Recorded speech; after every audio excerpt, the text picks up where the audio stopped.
अस्सलामुअलैकुम बच्चों, आज की इस वीडियो में हम सीखेंगे खाना खाने से पहले की दुआ।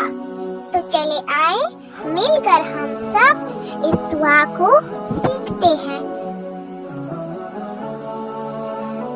बिस्मिल्लाहि व अला बरकतिल्लाह। इसका तर्जुमा है,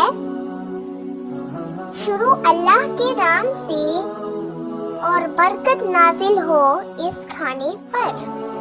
मैं इसको दोबारा रिपीट करती हूँ आप लोगों के लिए। शुरू अल्लाह के नाम से और बरकत नाजिल हो इस खाने पर। उम्मीद करती हूँ कि आपको ये वीडियो अच्छी लगी होगी। अगर वीडियो अच्छी लगी तो हमारे चैनल को सब्सक्राइब करें और वीडियो को लाइक करें, फ्रेंड्स एंड फैमिली के साथ शेयर करें। और thanks for watching. Bye bye.